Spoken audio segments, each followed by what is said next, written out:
தலைமையேற்று அமர்ந்திருக்கும் நம்முடைய மேனாள் தலைவர், மேனாள் ஒன்றிய அமைச்சர் அண்ணன் தங்கபாலு அவர்களே, இந்த நிகழ்ச்சியை ஒருங்கிணைத்துக் கொண்டிருக்கும் நம்முடைய மாவட்ட தலைவர் அருமை சகோதரர் வழக்கறிஞர் ராஜசேகரன் அவர்களே, மாவட்ட தலைவர்கள் அன்பு சகோதரர் திரவியம் அவர்களே, தில்லிபாபு அவர்களே, இந்த நிகழ்ச்சியில் கலந்து கொண்டிருக்கின்ற ரஞ்சன் குமார் அவர்களே, எங்களுடைய சட்டமன்ற உறுப்பினர்கள் மாண்புமிகு அசேன் மௌலானா அவர்களே, மாண்புமிகு கணேஷ் அவர்களே, மாண்புமிகு ரூபி மனோகரன் அவர்களே, அண்ணன் பலராமன் அவர்களே, நம்முடைய பாராளுமன்ற உறுப்பினர் அண்ணன் ஜெயக்குமார் அவர்களே, திரு சொர்ணா சேதுராமன் அவர்களே, திரு செந்தில் அவர்களே, திரு அருள் பித்தையா அவர்களே, அண்ணன் பலராமன் அவர்களே, திரு முருகானந்தம் அவர்களே, இந்த நிகழ்ச்சியில கலந்து கொண்டிருக்கின்ற நம்முடைய அகில இந்திய செயலாளர் திரு சி.டி. மெய்யப்பன் அவர்களே, மாவட்ட தலைவர் நம்முடைய தென்சென்னை மாவட்ட தலைவர் வழக்கறிஞர் முத்தழகன் அவர்களே, அடையார் துரை அவர்களே, நம்முடைய அகில இந்திய செயலாளர் சி.டி. மெய்யப்பன் அவர்களே, நம்முடைய அருமை அண்ணன் கோபண்ணா அவர்களே, இந்த நிகழ்ச்சியில கலந்து கொண்டிருக்கின்ற என் அருமை பெரியவர்களே, தாய்மார்களே, இந்த கட்சியை தன்னுடைய உயிராக நினைத்துக் கொண்டிருக்கின்ற தலைவர்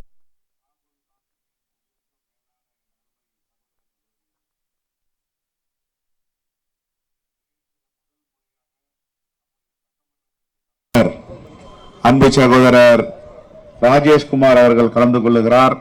உங்கள் சார்பாகவும் என் சார்பாகவும் அவருக்கு மனமார்ந்த வாழ்த்துக்களை தெரிவித்துக் கொள்கிறோம்.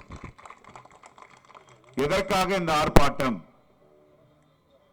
மோடி அவர்கள் இடியை ஏவ விடுவார், சிபிஐயை ஏவ விடுவார், இன்கம் டாக்ஸ் துறையை ஏவ விடுவார். எங்கெங்கெல்லாம் பாஜக ஆட்சி இல்லையோ அங்கெல்லாம் அந்த மாநில கட்சிகளை ஒடுக்குவார், நசுக்குவார், நடுங்க வைப்பார். எங்கெங்கெல்லாம் காங்கிரஸ் பேரியக்கம் ஆட்சியில் இருக்கிறதோ பிள்ளை பிடிப்பவர்கள் போய் சட்டமன்ற உறுப்பினர்களை பிடிப்பார், பாராளுமன்ற உறுப்பினர்களை பிடிப்பார்.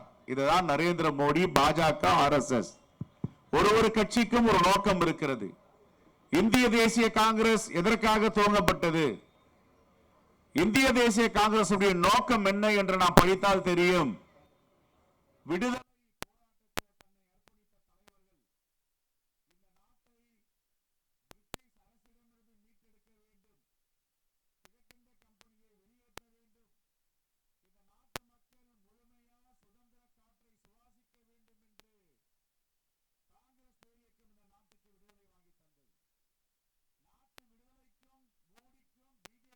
ஏதாவது சம்பந்தம் இருக்கிறதா? இந்த நாட்டு விடுதலை போராட்ட வீரர்கள் யாராவது இருக்கிறார்களா? RSS இந்த நாடு விடுதலையாகும் போது இவர்கள் எல்லாம் யாரு பக்கம் நின்றார்கள்? இந்த நாட்டை காட்டி கொடுத்தவர்கள் யார் என்று இந்த தலைமுறைக்கு நாம் எடுத்து செல்ல வேண்டும். இந்த நாட்டுடைய விடுதலையில் எந்த சம்பந்தமும் இல்லாமல், எந்த ஒரு அர்ப்பணிப்பும் இல்லாமல், எந்த களப்பணிக்கும் செல்லாமல் மக்களை ஏமாற்றி ஆட்சிக்கு வந்ததுதான் பிஜேபி அரசு. 10 ஆண்டுகளாக இந்த நாடு எங்கே போய் கொண்டிருக்கிறது? ஒரு பாசிச ஆட்சியை நாம் பார்த்து கொண்டிருக்கிறோம். வன்முறையாளர்களை பார்த்து கொண்டிருக்கிறோம். தேச விரோதிகளை பார்த்து கொண்டிருக்கிறோம். இந்த நாட்டை தாரை வார்த்தி கொடுத்து கொண்டிருக்கிறார்கள். அண்ட தேசங்கள் எல்லாம் பகை நாடுகளாக மாறிக்கொண்டிருக்கின்றன. ஒரு பக்கம் சீனா, இன்னொரு பக்கம் பங்களாதேஷ், ஒரு பக்கம் பர்மா, இலங்கை, பூட்டான், நேபாள், எல்லா நாடுகளும் பகை நாடுகளாக ஆக்கி வைத்திருக்கிறார் மோடி அவர்கள். இந்தியாவை கண்டாலே நடுங்கும் சிறிய நாடுகள் எல்லாம் 10 ஆண்டுகளாக இந்தியா நாட்டை பார்த்து ஏளனம் பேசுகிறார்கள். இப்படிப்பட்ட ஒரு மோசமான நிலைக்கு தள்ளப்பட்டிருக்கிறார் நரேந்திர மோடி அவர்கள். இந்தியாவிலும் வாக்கு சேகரிப்பார்கள் இந்திய தலைவர்கள். அமெரிக்காவிலே போய் டொனால்ட் ட்ரம்ப் அவர்களுக்கு வாக்கு சேகரித்தவர் தான் நம்முடைய நாட்டு பிரதமர். ஒரு காலத்திலே ஜவஹர்லால் நேரு அவர்கள் ரஷ்யா ஒரு வல்லரசாகவும் அமெரிக்கா ஒரு வல்லரசாகவும் இருக்கும் பொழுது நான் எந்த வல்லரசுடன் சேர மாட்டேன், அணிசேரா நாடுகளை ஒன்றிணைப்பேன் என்று நான் அலைன்மென்ட் மூவ்மெண்டை ஆரம்பித்தவர். அமெரிக்காவுக்கு சவால் விட்ட ஜவஹர்லால் நேரு, ரஷ்யாவுக்கு சவால் விட்ட ஜவஹர்லால் நேரு அவர்கள். எந்த நாடுகளும் இந்தியாவை சீண்டி பார்க்க முடியாத அளவிற்கு ஒரு தலை நிமிர்வு ஆட்சி காங்கிரஸ் பேரியக்கம் நடத்தியது. இந்த மக்களை அடகு வைத்த மோடி அவர்கள் அதானி என்ற ஒரு நபருக்கு இந்த நாட்டையே தாரை வார்த்தி கொடுத்துக் கொண்டிருக்கிறார்.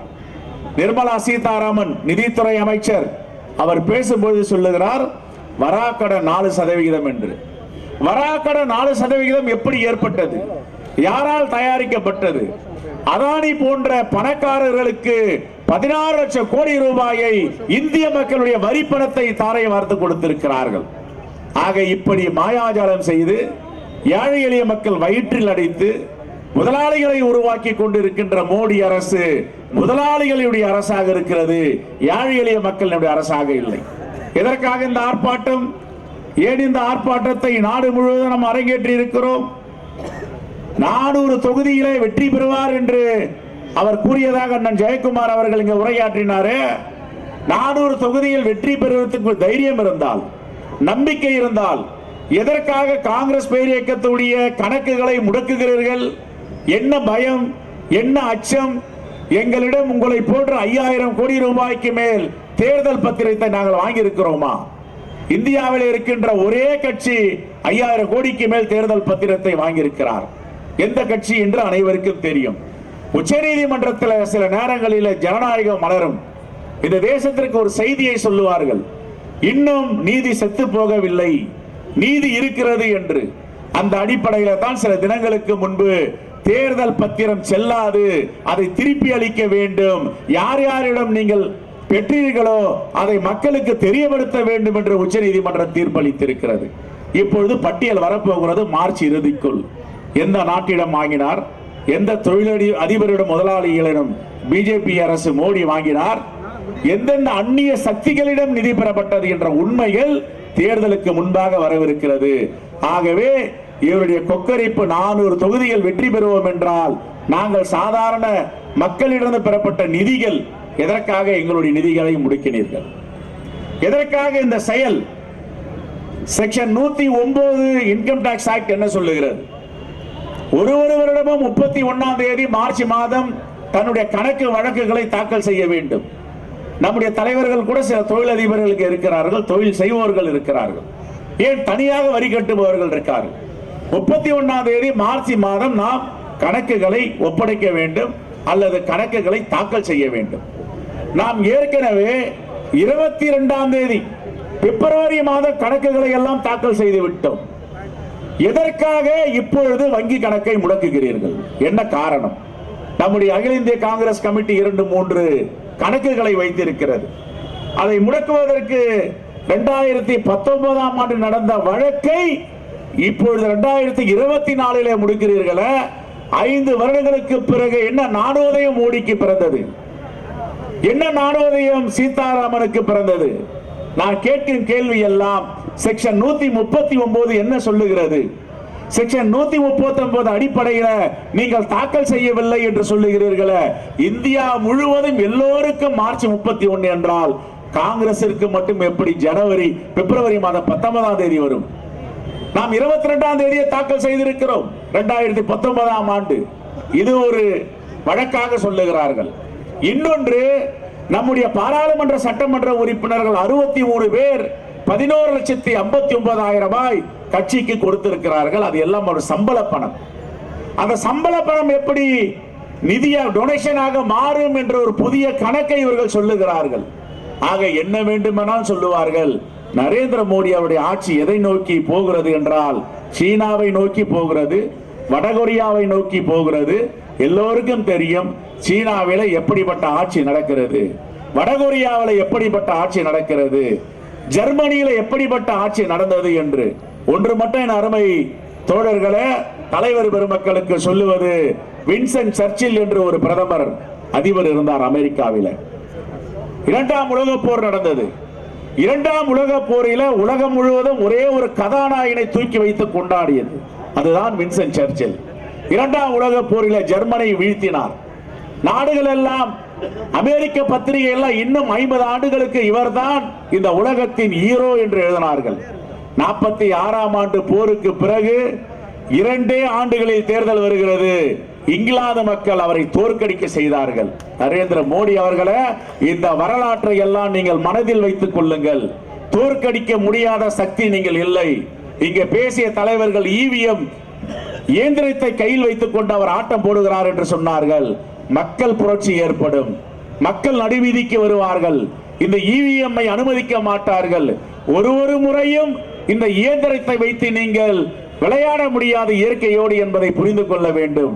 ஆகவே ஒன்றிய அரசிற்கு காங்கிரஸ் பேரியக்கம் சொல்லும் செய்தி அல்ல என்றால், திருட்டும் புரட்டும் ஒரு நாள் விடியலுக்கு வரும், நீண்ட நெடிய நாட்கள் ஏமாற்ற முடியாது. ஆகவே பிற்பகல் செய்யும் வினை முற்பகல் விளையும் என்று சொல்வார்களே, அப்பொழுது நீங்கள் காலையிலே ஒரு வினையை செய்தால் அது மாலையிலே உங்களுக்கு சென்றடையும் என்பதை மக்கள் உங்களுக்கு விடுதலை கொடுப்பதற்கு அரசியலில் இருந்து தயாராகிவிட்டார்கள். மோடி அவர்களே, இதுதான் உங்களுடைய கடைசி ஆட்சி. காங்கிரஸ் பேரியக்க தொண்டர்கள் பிரிட்டிஷ்காரரை விரட்டி அடித்தார்கள், கிழக்கிந்திய கம்பெனியை விரட்டி அடித்தார்கள், இந்த நாட்டிலே சுதந்திர காற்றை சுவாசிக்க வைத்தார்கள். இப்பொழுதும் இரண்டாவது சுதந்திர போருக்கு இந்த நாட்டு மக்கள் தயாராகிவிட்டார்கள். வட மாநிலங்களிலே யாரெல்லாம் ஜெய் ஸ்ரீராம் என்று சொன்னார்களோ எல்லோரும் இப்ப வந்தே மாதரம் என்று மாறி வருகிறார்கள். காந்திய பாதை தான் சிறந்த பாதை இந்த நாட்டுக்கு என்று புரிந்து கொண்டிருக்கிறார்கள். ஆகவே உங்களை தோற்கடிப்பது உறுதி, இந்தியா கூட்டணி வெற்றி பெறுவது உறுதி என்று சொல்லி உடனே நீங்கள் தீர்ப்பாயத்தில் கொடுத்த தீர்ப்பை மதிக்க வேண்டும்.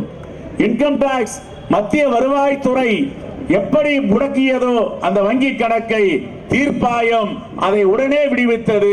உங்களுக்கு மரணடி கொடுத்திருக்கிறது. இனிவரும் காலங்களில் காங்கிரஸ் பேரியக்கத்திடம் எங்கள் தலைவர்களிடமும் விளையாட வேண்டாம் என்று எச்சரித்து விடைபெறுகிறேன். நன்றி, வணக்கம்.